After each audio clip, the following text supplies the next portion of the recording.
Welcome to episode 4 of the Foy and Jones Show, and this is season 5 where we are getting back to business. In today's episode, and she's come a long way, she's come from the other side of Brighton, I'm joined by the brilliant Philippa Turrell, and she's from the Kitchen and Bathroom News, and together we're going to talk about advertising, marketing, and how we see the KBB industry shaping up for 2022 and beyond. Hope you enjoy the show.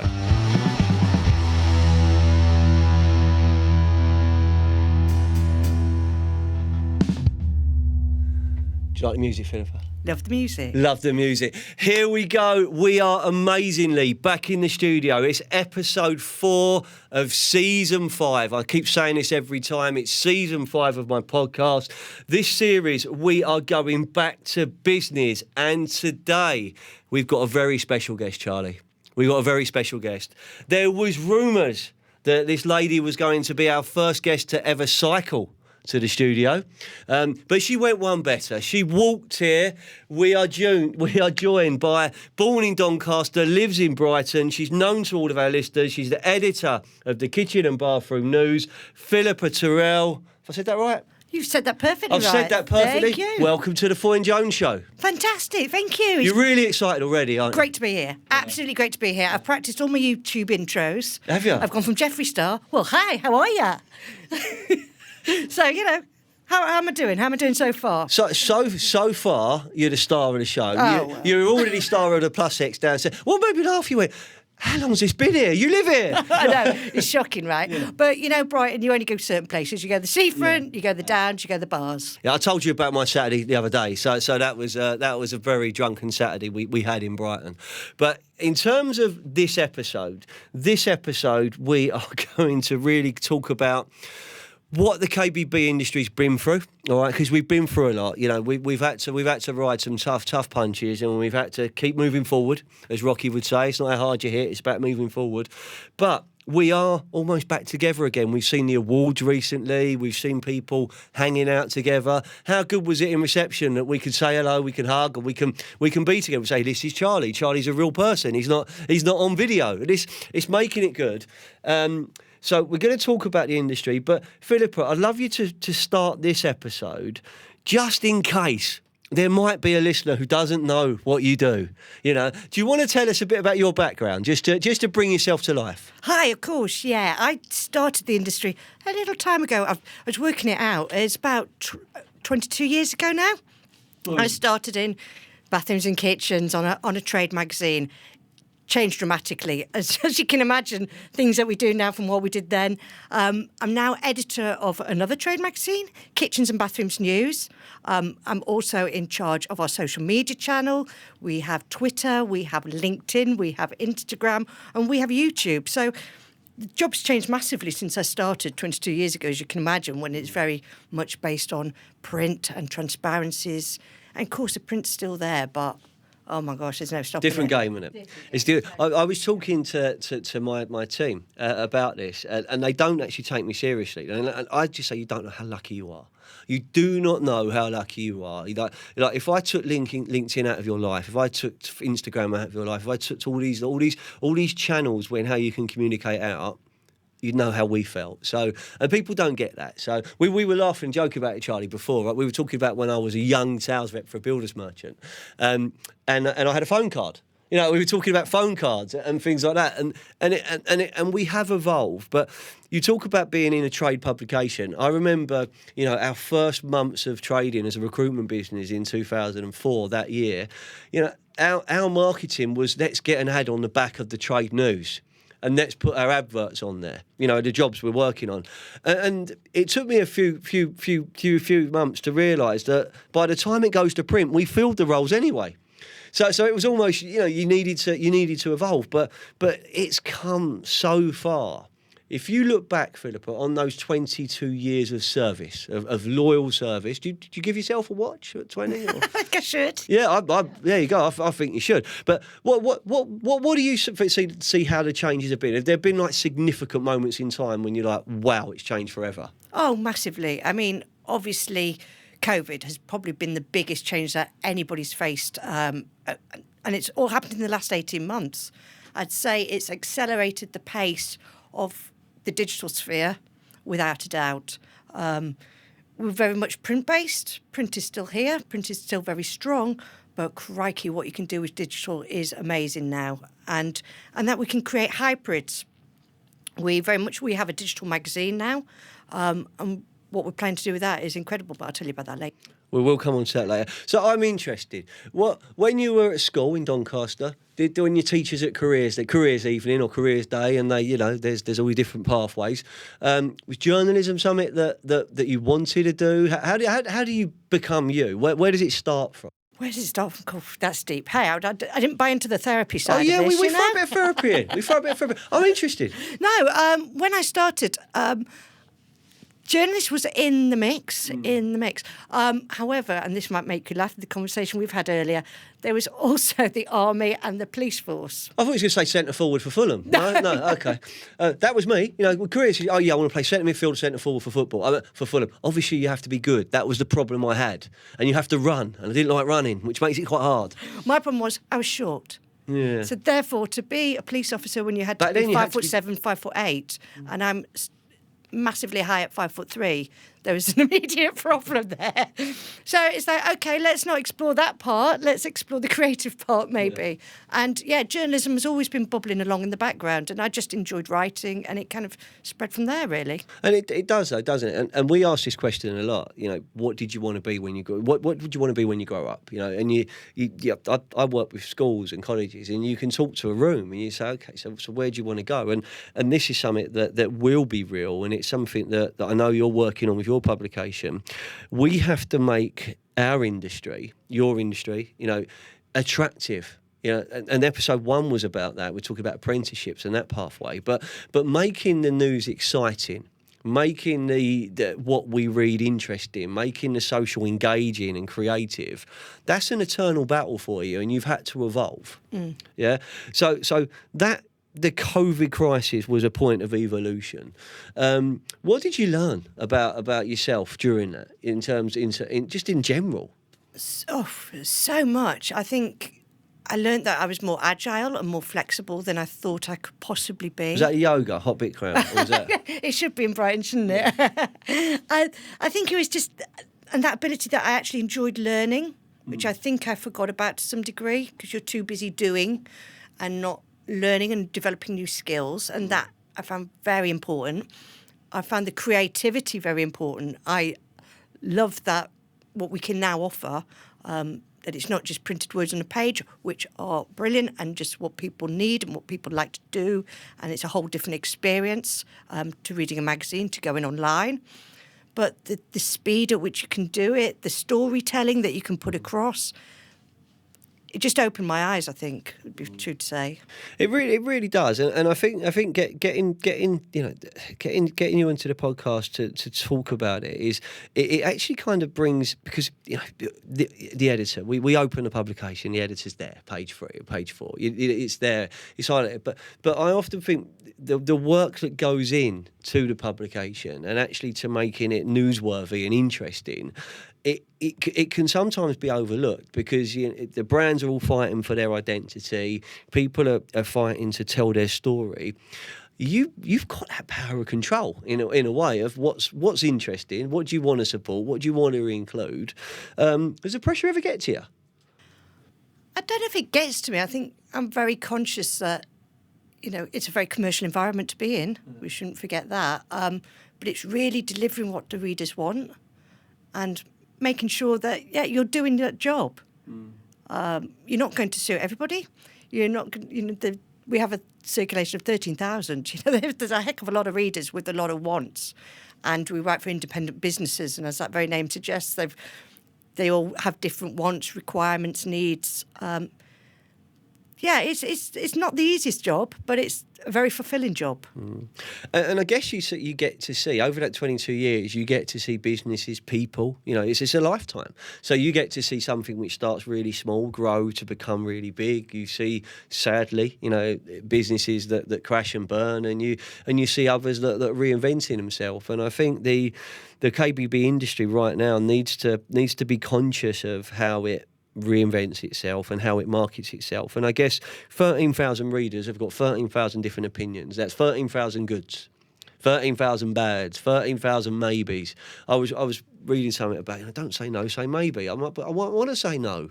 I know Gary Vaynerchuk wants me to say maybe, but I don't want it. I want to say no. And it's almost like I'm having an argument with myself over what do I say, because I'm not going to buy it. But yeah, and how do you respond to that? So where are the pressure points for you as an editor? What's the main focus as you're building up to like deadlines and publication? What makes it a good day for you? What makes it? You're asking some great I know, questions they're great here. questions. I'm prepared. I went for a run this morning, so I am at it. That'll be it. I wish I had my big from got me new yoga. I didn't run in these, but I got my new trainers. I showed them off early. Show us your kits. I showed them off Correct. early. Look, I got me new Adidas trainers. Other brands are available, but if Mr. Adidas wants to send me more stuff, it's okay. Hashtag sponsored. Yeah, that's right. I could see we could really work together. We could rinse it. But it must be hard, because you're never going to please 13,000 readers. So is it feedback that motivates you? Is it another booking? What is it? What's good for you? Feedback is brilliant. Yeah, if you can get somebody to respond to you on social media, it's brilliant, because often you're writing into the void, if you like. Pretty much on print, you can be. You're putting it out there and you're waiting. To be fair, I've never written to a magazine and gone, that's an amazing feature. What a brilliant headline. Never. So that expectation isn't there. So when you do get it, and it probably is more likely through social media. When we were doing some of our employability workshops last year, we were doing like a 7-day disrupt how you approach job searching. And one of the days it was about being nice, being kind, giving something back. And it was actually to recognise someone in your family, in your network, an old employer, someone you work with, co-worker, someone, but just recognise someone and actually unsolicited, without being asked, jump onto their profile and leave them a testimony, a recommendation. Just do it, and like, it will make you feel good. It will make them feel good, and and you're growing your network from it. And that made a difference to so many people by doing that. I genuinely, when I've had some feedback recently. We released episode 1 a couple of weeks ago, last week, and we called it a couple of weeks before. But people were actually saying, Charlie, some feedback for you, Mr. Producer. It sounds better. The music's unbelievable, and you're thinking, wow, I'm only a small part of it. I probably do the easy part, the talking, but everyone behind the scenes needs that feedback, and you want to share it. Have I told you had that feedback? Yeah. So that's good, because I'm great feedback. I'm guilty. I must tell them, and I don't do it. So really, from an editor's point of view, it's giving value to your readers, giving value to it. And your 13,000 people, where do they hang out? Where are they from? Are they all business owners? Are they employees? Who are your readers? They're business owners, and as I look to it, 70% are independent kitchen, bathroom, showroom owners. The remaining 30 are interior designers, architects, house builders. So it's a nice mix. And when I launched the magazine, what I look for is, what do they all have in common? That was my starting point, really. What do all these people need? And what do they have in common? Very basic level product, knowledge about that product. We then obviously have built the magazine far more than that. What's going on in the industry? What do they need to know for their business? Who's doing what, for example? So it's kind of a very, very basic framework that we set the magazine up on. And since that, it's developed into what helps them in their business. So very much we're looking at recruitment, which we've done with your good self, Peter. We're looking at marketing advice. We're looking at sales advice. So looking at a whole rounded package. I see my mate Paul De Silva popped up giving some advice on that. I've known Paul forever, so he's watched Birmingham lose to Fulham longer than I've been alive, I think. But we have a rolling bottle of champagne, bottle of brandy bet, and I'm stocking it up because we're finally beating them. But I read it and I thought, do you know what? Like, he's talking it's frighteningly simple, good advice. And as well, James in Stress Matters, some of the content they've put out is good. It's actually good content, and it's actually helping people when they may be a bit vulnerable, and they may be, you know, we all think we're okay, but we're probably not. So that's a game changer, because that's new for you to kind of to bring that in, isn't it? That's very new. That came during COVID, and a lot of collaborations came during COVID at that point, because the strategy that we might have started with through it went out the window, and now it's like, what do business owners need right now? And what they need is an arm around them. It need a point in the right direction, need a little bit of support, and to tell, you know, you're doing all right, and you're also part of a community. You're not alone. That's really important, the community element of it. And I found that as a recruitment business that supports the sector, we've always kind of kept out. You know, we weren't always welcomed in, and I mean that with love. You know, it's we weren't as out as estate agents who sold the properties when they were finished, but we weren't. You know, we were down there. We were kind of down there. So what do you do to kind of embrace that? For me, it was always about meeting people. It was about, you know, understanding what challenges they're facing and where we can help. And your recruitment solution, your attraction, your retention, the onboarding. It facilitates that when you know the business. When that was taken away from all of us, it was really difficult. I think we pioneered video technology before the pandemic, so it was easier for us to roll with it and take it bigger. But I watched, and you must have seen this, Philippa, you must have seen so many independent showrooms and businesses just dipping their toe in the water, yeah, maybe a couple of thumbs up. You know, I'm gonna maybe give a thumbs up to this bit of content here, or I'm gonna put something out, and then you just see it moving. And there was examples of really good, really fun, and then we spoke about it earlier. Some people were overpopulating their feeds, and there was like, I must do it. Actually, no, and that arm around the shoulder, that guidance has to make a difference. Has to make a difference. I'd like to think so. It's hard out there. It's hard in any industry, whether you're in publishing, whether you're in recruitment, whether you're designing and selling bathrooms and kitchens. It's not easy. And, you know, furlough affected everybody. The showrooms closing affected people. You know, and it's just that, as you say, that little arm around somebody going, look, this is quick, easy wins for you. Because I think, you know, we're about a quick, easy win as well. Because the little bits, they say that about sport, don't they? It's the little margins that make a difference, and I think that's what we're about. The small margins win, and it is the training, it is the. I mean, people laugh. You didn't laugh. You quite liked it, but people laugh at me when I get my little book out and it's got my plan for the episode, and it's got this and so. But it actually helps, because what you're thinking of then is you're thinking of, right, you know, I want this experience. If you're coming onto my podcast, I want the experience to be fun. First and foremost, I want you to have fun. I want you to smile when you turn up. And I will share this. When I smash up my new stand and we're rushing to get some sellotape, I want you to feel the pain and feel the elation when it's still up at the moment. But it's feeling that it's real people that are doing this, and you have this accessible areas with social media. And my approach is, if I walked into your boardroom, you know, with you and your leadership team, you would get this, me. You would get the same person, and I'd still talk about my children, and I'd probably get their photo out like I did downstairs and say, look at that, look. And we'd talk about that, and I'd talk about what I did at the weekend, and I'd talk about my businesses, but I'd do it with a smile on my face. That's the same me you'd get in a pub or you get in a restaurant. I'd still be as passionate, and giving people access to that, it does put you a little bit vulnerable, because not everyone's going to like you. And as they say, the haters are going to hate, you know, and you've got to roll with that. They see me hating, they rolling. Yeah, that's it. We're right down with the kids in this episode, aren't we? You know, this is Brighton and Proud. The Utes. Oh my God! Come on. I get my missus on here, and it'll be like Grange Hill. Do you remember Grange Hill? Yeah, I remember Grange. Loved it. Sausage on a sausage on a fork. I still think I'm a little bit in love with Jackie. Who went out with Zama. I still think I'm a little bit in love with Jackie, but, you know, it's a long time now. I've got to let it go. You know, she could be a grandma now. I don't know. Married and 2 kids, let go. Yeah, well, I'm married with 2 myself. But it is. But it's funny though. You look back at your childhood, right? So I was going to bring this in, but I'll bring it forward.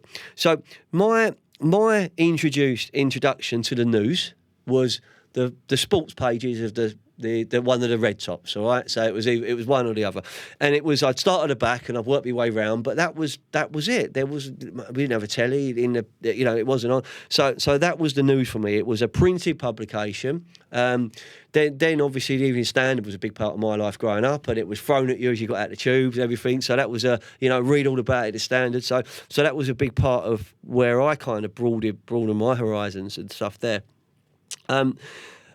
If I am looking at the news, I still prefer a physical newspaper. This is really strange, right? Really do.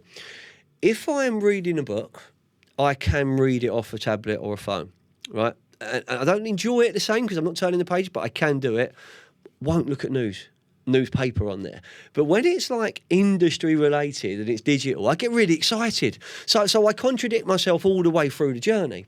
How do your readers adapt? Because they can see you on so many different platforms now. They can, and that's been one of the strangest things, I think, as well. As we're saying, digital has opened up so many more opportunities. It's opened up a broader church of readers as well, to some degree. As I know exactly who the print is, I also now know exactly who my Instagram is and who my Twitter followers are through the analytics, obviously. Philippa, it's been great to get to know you. We know you're down from Donny. They call me a DFL, down from London. You're like a DFD, down from Donny. I am. You're down from Donny in Brighton, Sussex by the sea. You're in a beautiful city. You're in a beautiful part of the world, and you're doing a fantastic job with your publication. But this part of the podcast, I just want to call it This is the News. Okay. All right, so I'm going quite sombre. I'm going quite serious. What should we expect from your news and your publication across 2022? Wow, that's deep. It's not that deep. You should never be the news as a journalist, you know that? You should never be the story, so I'm kind of breaking all the rules here. What should you be? You're there to report the news. I can't craft the news. The news comes to me. So, how do I select the news? How will you be selecting the news? And I'm going to follow reporting the news. How will I be reporting? For the benefits of people just listening on audio, we're getting very theatrical right now. I like to think that we look at it in a very human-centric approach. We're there to look at not just the downsides in life. There's a newspaper adage, if it bleeds, it leads. And, to an element, people do prefer bad news. As terrible as that sounds. But I think it's about getting behind people. What do they need? What's going to go on in 2022? I have no idea. Anything could happen.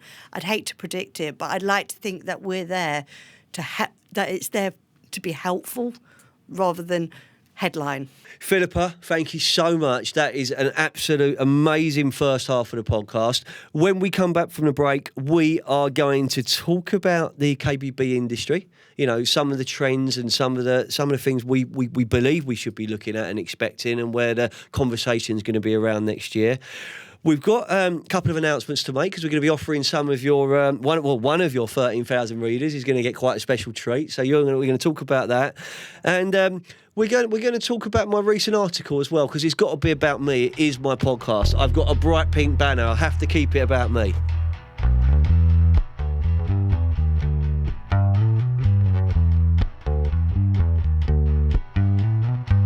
Life-changing recruitment for the KBB, builders merchant and construction industries.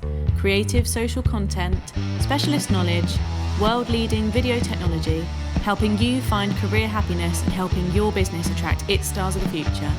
We are Foyne Jones. This is what we do.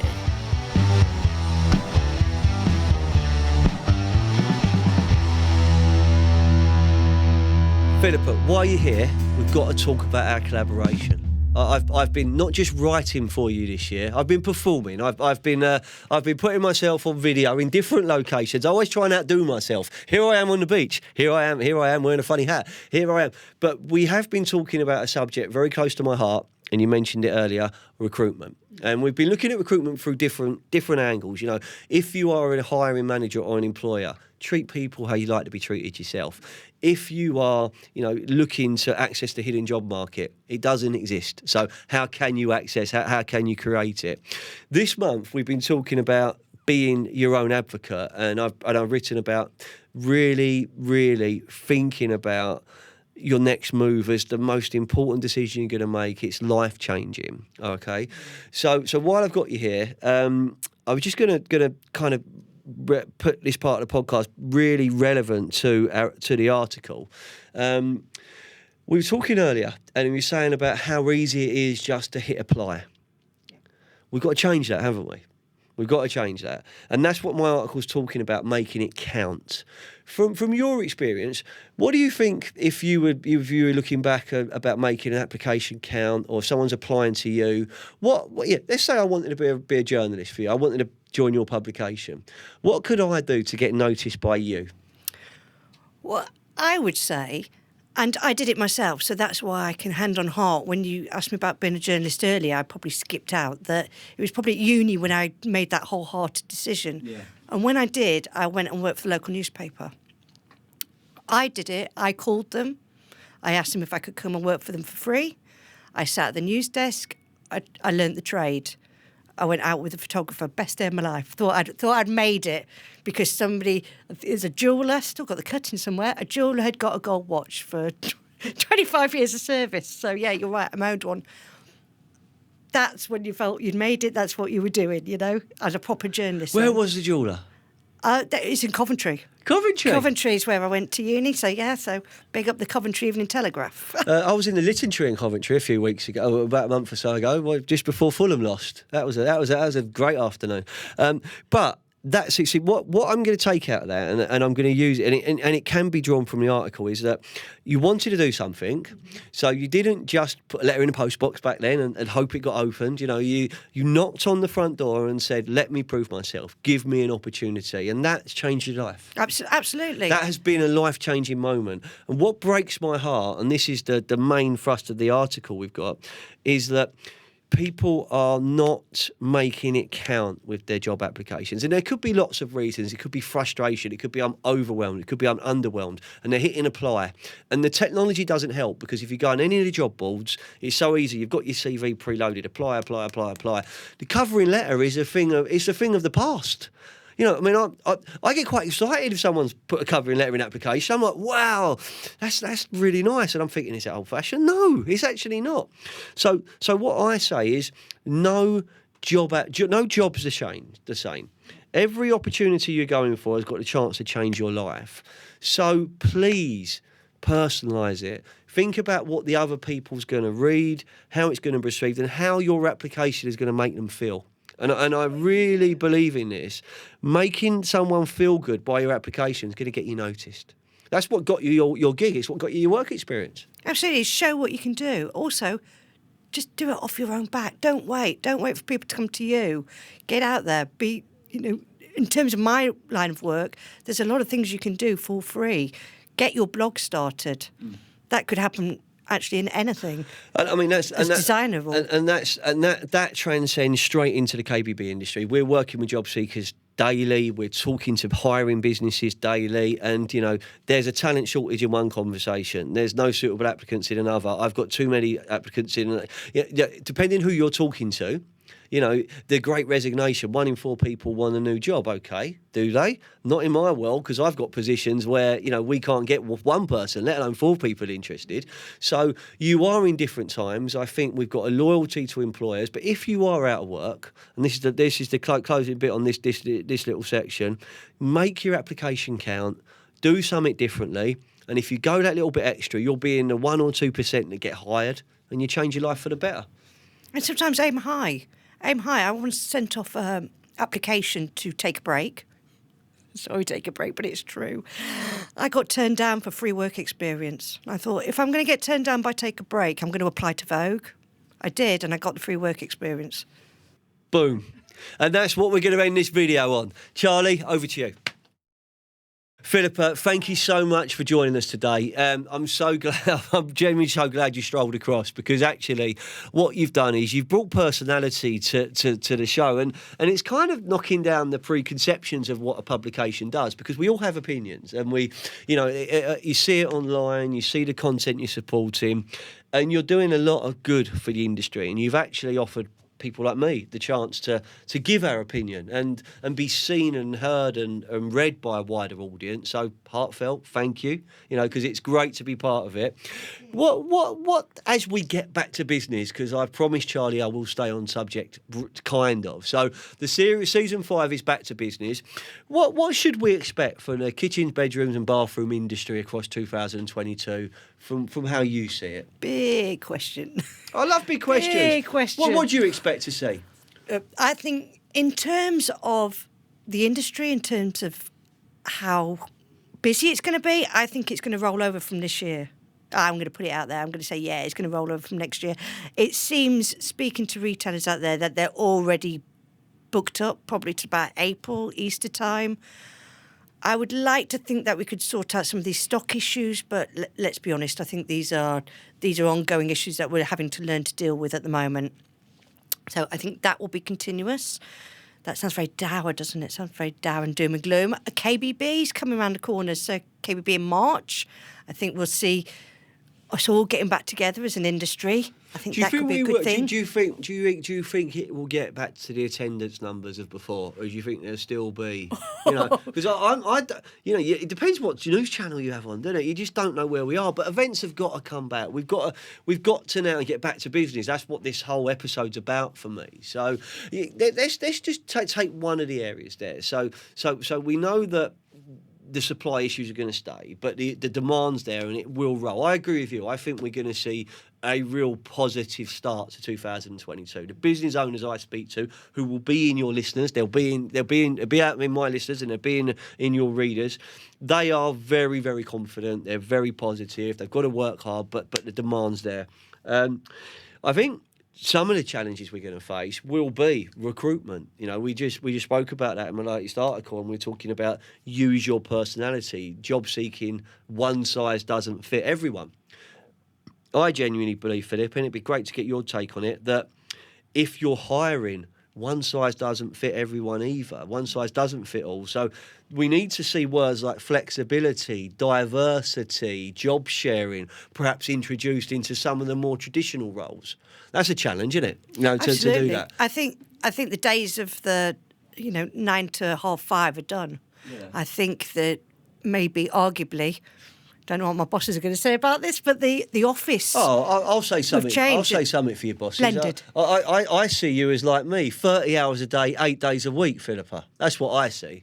But I'm a business owner, so I'm going to graft, and I don't expect my team to do that. But we do embrace flexible working. We were letting people work from home pre-pandemic, so we just accelerated it in pandemic and did more of it. But for me, if I'm talking to Charlie, about a new position, no good me trying to get him at 4 o'clock when he's in the studio recording. I need to talk to him at 6 o'clock in the evening. And it's that way, and I do believe that there are KBB businesses that are missing a trick, and they're losing potential sales because they are just not making themselves available at different hours, and that's and I throw that in a lot of recruitment topics, and I get looked at, I get daggers, Philippa. People, they look at me like, how dare you tell me when I should open? I'm not telling you that. I'm just saying that if I wanted to buy one of your beautiful bathrooms, I'm not going to come at 2 o'clock on a Tuesday afternoon. I'm more likely to come on a Sunday evening. Yeah. It's interesting. So it's like there's a famous hockey player, is it Wayne Gretzky? You'll know more than I did. I tell you what, your name dropping spot on. Boom. And basically somebody said, what's the secret of your success? And he said, I go to where the puck is going to be. And I think that's where it is. Go to where your customers are now, but go to where your customers are going to be. Charlie, that's a really good bit. That Wayne Gretzky, where the puck's going to be. That's podcast gold. Okay. That's worth the admission fee all along. Okay, just mic drop. Boom, I'm out of here. That's it. I mean, that was absolutely fantastic. So we're all going to dress up in ice hockey kit. That's what we're going to expect in 2022. That's what I'm hoping for. Yeah, totally. But I will say this, and this can go out, and I want people to share it. I think it's going to be a good 2022. I think it will be a good year. I think the businesses have got every chance to be successful, and we've just got to keep being stronger together. And that arm around the shoulder approach is what we need now. We don't want to be shouted at. We don't want to be dictated to. We can support and educate each other, can't we? I think think that's absolutely going to be it. I think it's going to be a stronger community. Sorry, I'm still slurping Diet Coke as I'm talking. But I think that's what it's about. I think it's developing community. It's helping people. It's not being authoritative and being dictatorial about what's going to happen and what we should do and what our readers should do. It's more like, this is what's happening and what can we all do about it? Fantastic. So, sadly, it brings us towards the close of the show. All right. So soon. I know, it's so. I mean, we've been in here over an hour. You wouldn't know that, but we have. You know, there was some shenanigans at the start, but we're here, and I think if we go back through the episode, you know, we've you're 22 years in, so you've seen the industry change. We've looked at the news now, and we report the news. We report the story. We don't write the story. I thought that was a really powerful takeaway. But with 13,000 readers, you're a serious player. You know, you're a serious publication, and you're putting positivity out there. What I would like to do is, you've enjoyed yourself so much here today, all right? So we want to give this experience out. So we would love to, Philippa, and you can control this, you can do this however you want to do, but we would like to give one or two, say two of your readers, the chance to join us for a recording of the Foy and Jones show. Access all areas, so behind the scene, meet Charlie, listen to the music, see where we record it, how it's put together, and then a few weeks later, when it drops on iTunes and it drops on Spotify, you can be part of that experience, which is actually quite exciting. So, do you want to get behind that, and we'll get that out for you? That's cool. We'd love that. We'll do that for you. So that's definitely there. From my perspective, I'd love to take the partnership that we have, you know, to a different level in 2022. So that's going to involve the work we do at Foy and Jones, but also the work we do at Jones Digital. And that video and that storytelling, I think we can really collaborate and make it exciting. You up for that? I'm totally up for that. We're all about collaboration, or feet. Oh, that's good. So I mean, this is quality. So we are going to keep working together. We're proud to be a partner. We're proud to collaborate. We are going to keep working together. This podcast is about sending positivity and inspiration back into the market. Have you got anything you'd like to close the show off? You've got my listeners. You've got your readers. Anything you want to end this podcast with, Philippa? I think it's just keep going strong. It's aim for what you want and go for it. There's nothing holding us back at the moment. This is a time of complete creativity. Go to where your customers are going to be. Go to where your customers where you're going to be. I think that's the takeout of this episode, all right? We've spoke about Brighton, we spoke about Doncaster. Naturally, I've brought a little bit of Fulham Football Club into it. Nowhere near enough, to be fair. So it shows I'm not bored, because that's my go-to when I'm bored. It's been a great episode. I hope you might not want to do another 22 years, but I hope you continue to go from strength to strength. This has been one of my most enjoyable episodes, because, you know, it's just different, and we're looking at it through the eyes of someone who's in media, who's looking at the social content of what our industry does. We all know we can improve, but what I'd like to say is it's been fun. Have you enjoyed yourself? Been loving it. Absolutely loving it. You look like you've been buzzing. Do you know what I mean? It's been real good. So we're going to definitely get you back on next year. Philippa, thank you so much for being part of the Foy and Jones show. That was episode 4, back to business. Big shout out to our sponsors, Charlie, Marcel at MHK Holding UK. He helps make this podcast possible, but we are nothing without our guests. So genuinely, I've just got to say this, big shout out to Emily. She told me that I would enjoy your presence on the Foy and Jones show. She has not got it wrong. It's been an absolute pleasure. Thank you so much, Philippa. No, thank you for the invitation. Cheers, Pete. Philippa, one of the things before we wrap up, I always try and have something special for special guests. And I have got for you, courtesy of my wife Jane, 2 homemade chocolate brownies. Oh, that's awesome. There you go. That is awesome. All That's right. my breakfast for tomorrow. All right. I want you to enjoy them. You know, feedback isn't desire, but they were freshly made this morning for you. You'll get feedback on social media. I tell you what, if you do that, that's all we can ask for, all right? And you can eat them both, or you can share them with someone you love. It's up to you. There is nobody I love enough.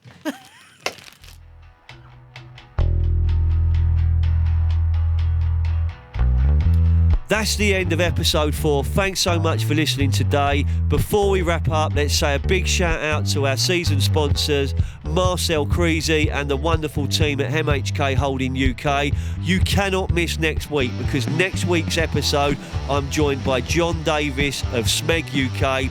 He's got a story to tell. He's going to inspire you with their marketing success, and it's going to be a listen that you should not miss. See you next week.